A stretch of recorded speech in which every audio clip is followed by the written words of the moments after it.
नमस्कार दोस्तों, स्वागत है आपका जीएस मंथन पर। आज हम पढ़ेंगे उत्तर प्रदेश के रामसर स्थल, जो कि परीक्षाओं में बहुत ज़्यादा पूछे जाते हैं। इससे पहले हमने उत्तर प्रदेश की जनजातियां पढ़ लिया हैं। इससे पहले हमने मेले पढ़े हैं, उत्तर प्रदेश के लोकगीत पढ़े हैं। यानी जो हमारी परीक्षाओं के लिए बहुत महत्वपूर्ण टॉपिक बनते हैं उनको हम पहले से पढ़ चुके हैं। यदि आपने वीडियो नहीं देखे हैं तो आप देख लीजिएगा, जिससे कि यूपी जीके का जो पोर्शन है वो धीरे धीरे आपका पूरा होता जाए। इसमें हम महत्वपूर्ण चीज़ें ही पढ़ेंगे जो हमारी परीक्षाओं में आती हैं।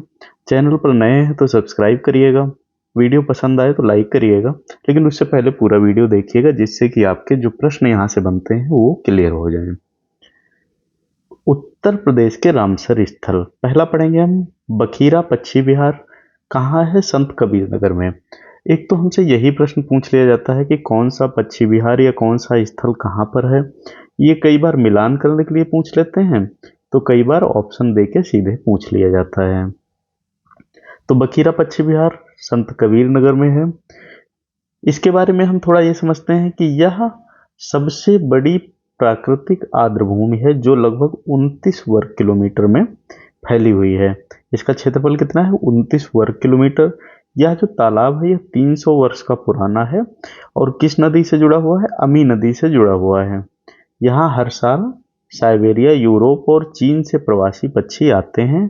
यह केवल जैव विविधता के लिए ही नहीं बल्कि स्थानीय लोगों की आजीविका, मछली पालन और सिंचाई के लिए भी अहम है। इसे 2022 में रामसर स्थल घोषित किया गया है। इसमें देखिए हमें कौन कौन से पॉइंट मिले जो हमारी परीक्षा के लिए महत्वपूर्ण है। सबसे पहला है कहाँ पर स्थित है? संत कबीर नगर में। क्षेत्रफल कितना है? 29 वर्ग किलोमीटर का। कितना पुराना है? 300 वर्ष पुराना है। कौन सी नदी से जुड़ा है? अमी नदी से जुड़ा है। पक्षी कहाँ से आते हैं? साइबेरिया, यूरोप, चीन से प्रवासी पक्षी यहाँ पर आते हैं। इसके अलावा इसमें क्या है? मछली पालन का भी इसमें काम होता है, सिंचाई के लिए भी ये इस्तेमाल किया जाता है और 2012 में रामसर स्थल ये घोषित किया गया था। इसके बाद आता है हैदरपुर वेटलैंड। ये कहाँ है? मुजफ्फरनगर और बिजनौर में पड़ता है। यह गंगा नदी के किनारे 1984 में बने भाखड़ा नागल बांध से निर्मित हुआ है। यह लगभग 6908 हेक्टेयर क्षेत्र में फैला है। यहाँ 320 से अधिक पक्षी प्रजातियां मिलती हैं, जिनमें black necked stork, common crane और ईगल्स प्रमुख हैं। यहाँ डॉल्फिन, ऊदबिलाव और कई प्रकार की मछलियां भी पाई जाती हैं। यह पर्यटकों और बर्ड वाचिंग प्रेमियों के लिए बहुत आकर्षक केंद्र रहा है। 2021 में यह रामसर स्थल घोषित किया गया है। पहली चीज है कहाँ स्थित है? मुजफ्फरनगर और बिजनौर के क्षेत्र में। भाखड़ा नागल बांध पर बना हुआ है। किस नदी पर? गंगा नदी पर है। इसके अलावा यहाँ पर जो पक्षी प्रजातियां कौन सी हैं? ब्लैक नेक्ड स्टार्क और कॉमन क्रेन ईगल्स। 2021 में इसे रामसर स्थल बना दिया गया है। फिर आता है नवाबगंज पक्षी विहार। ये बहुत इंपॉर्टेंट है। उन्नाव में है।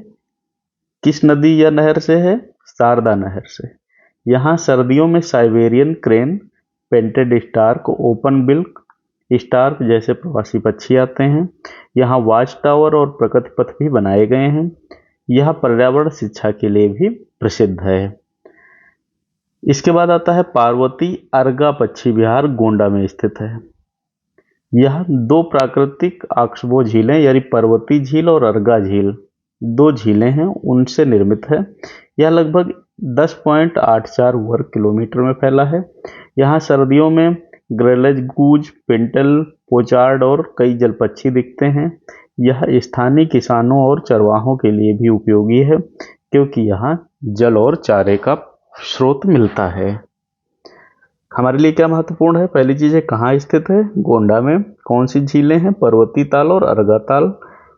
क्षेत्रफल कितना है? 10.84 वर्ग किलोमीटर का क्षेत्रफल है। समन पक्षी विहार कहाँ है? मैनपुरी। समन पक्षी विहार कहाँ है? मैनपुरी में।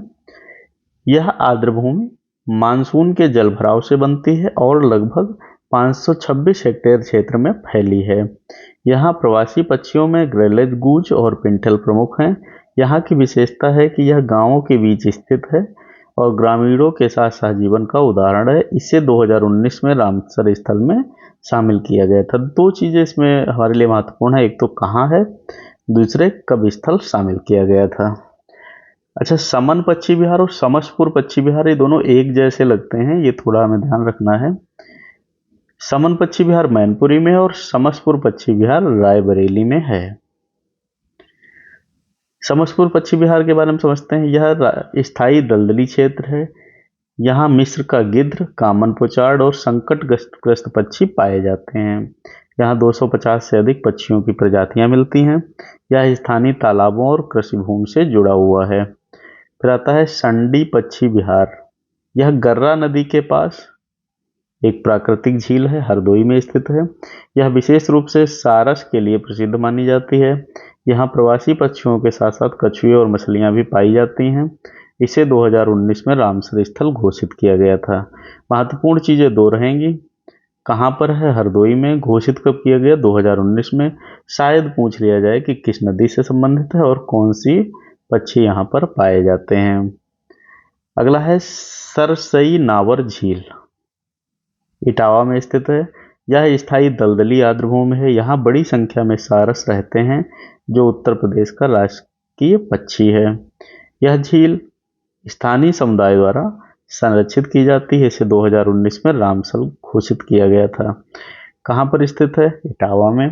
कब बनाई गई, 2019 में। मिलता क्या है, क्रेन या सारस। फिर अगली आती है एक हमारे लिए, सूर सरोवर कीठम झील, आगरा में है। यह एक मानव निर्मित झील है जो कि मूलतः जल आपूर्ति के लिए बनाई गई थी। यहाँ बड़ी संख्या में ग्रेलेज, गूज, पिंटेल और डक यानी बतख आदि पाई जाती हैं। सबसे पहला प्रश्न इसके लिए यही महत्वपूर्ण है कि यह मानव निर्मित है, प्राकृतिक नहीं है। यहाँ स्लॉथ बेयर रेस्क्यू सेंटर भी है। इसे 2020 में रामसर घोषित किया गया था। यानी ये तो हमारे लिए कहाँ है, आगरा में। घोषित कब किया गया, 20 में। और स्लॉथ बेयर रेस्क्यू सेंटर कहाँ है, इसी में बना हुआ है। अपर गंगा नदी यानी मेरठ से बुलंदशहर के बीच ये फैला है। यह गंगा नदी का 265 किलोमीटर का लंबा क्षेत्र है। इसमें गंगा डॉल्फिन, घड़ियाल और मगरमच्छ पाए जाते हैं। यह मछलियों और प्रवासी पक्षियों के लिए महत्वपूर्ण है। इसे 2005 में उत्तर प्रदेश का पहला रामसर स्थल इसे घोषित किया गया था। अब थोड़ा हम इसको टेबल में समझ लेते हैं, जो हमने पढ़ा है उसको समझ लेते हैं, जिससे कि आसानी से हमें याद हो जाए। देखेंगे कि उसके बारे में क्या क्या खासियत है, क्यों घोषित किया गया। देखिए, बखिरा पश्चिम विहार कहाँ है, संत कबीर नगर में 29 वर्ग किलोमीटर में फैला है। सबसे बड़ा प्राकृतिक वेटलैंड है और प्रवासी पक्षी मत्स्य पालन व इसके लिए सिंचाई के लिए ये प्रसिद्ध है। फिर आता है हैदरपुर वेटलैंड, ये मुजफ्फरनगर बिजनौर में है। 6908 हेक्टेयर में फैला हुआ है। इसके अलावा गंगा नदी पर मानव निर्मित वेटलैंड बना है। 320 पक्षी प्रजातियां यहाँ पाई जाती हैं। डॉल्फिन व ऊदबिलाव भी यहाँ पर संरक्षित होते हैं। नवाबगंज पश्चिम विहार हमने देखा कहाँ है, उन्नाव में। 224 हेक्टेयर में फैला है। साइबेरियन क्रेन व अन्य पक्षियों का यहाँ पर निवास स्थान मिलता है। फिर पार्वती अर्गा कहाँ है, गोंडा में। 10.84 वर्ग किलोमीटर में फैला है। झीलें हैं, गूंज है, जल पक्षी, इनके लिए ये प्रसिद्ध है। समनपुर पश्चिम विहार मैनपुरी 526 हेक्टेयर में फैला है। 2019 में घोषित किया गया था। यहाँ भी पक्षियों का ठिकाना है। समसपुर पश्चिम विहार रायबरेली 799 हेक्टेयर 2019 में घोषित किया गया था। मिस्र का गिद्ध यहाँ की विशेषता है। सांडी पश्चिम विहार हरदोई में है, 309 हेक्टेयर में फैला है। 2019 में घोषित किया गया। गर्रा नदी के किनारे स्थित यह झील है। सरसई नावर झील इटावा में है, 161 वर्ग किलोमीटर में फैला है। 2019 में घोषित किया गया। सारस का प्रमुख आवास है। सूर सरोवर यानी कीठम झील जो है आगरा में स्थित है, 403 हेक्टेयर में है। 2020 में घोषित की गई। मानव निर्मित है और भालू का रेस्क्यू केंद्र भी यहाँ पर है। अपर गंगा नदी यानी मेरठ से बुलंदशहर तक फैली है। 265 किलोमीटर लंबा हिस्सा है गंगा नदी का। 2005 में घोषित किया गया। गंगा डॉल्फिन, घड़ियाल, मछली यहाँ के प्रवासी पक्षी जो हैं विशेष रूप से संरक्षित होते हैं। तो ये रही हमारी रामसर साइट्स, जो उत्तर प्रदेश के स्थल हैं जो महत्वपूर्ण है परीक्षा में। यदि आपको वीडियो पसंद आया हो तो लाइक करिएगा, कमेंट करिएगा, शेयर करिएगा। चैनल पर नए हैं तो सब्सक्राइब करिएगा। यूपी जीके या यूपी का कोई भी एग्जाम है तो उनको हम ऐसे पार्ट पार्ट में 10 मिनट 15 मिनट की वीडियो बना के पूरा समझा देंगे, जिससे कि आपको बहुत ही बोझ ना लगे, आसानी से आप इसको समझ सकें। धन्यवाद।